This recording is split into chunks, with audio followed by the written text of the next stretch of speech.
gabi na naman guys, and welcome to my Kadingding vlog.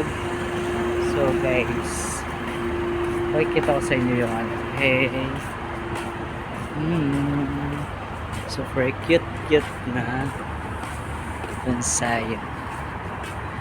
So mamaya pakikita ko sa inyo na malapitan. Syempre ang sikat na kainan ay McDonald's. Walang asawa-asawa, puro chicken guys, makahanap ng pork. So guys, mamaya gusto nyo makita yun guys. So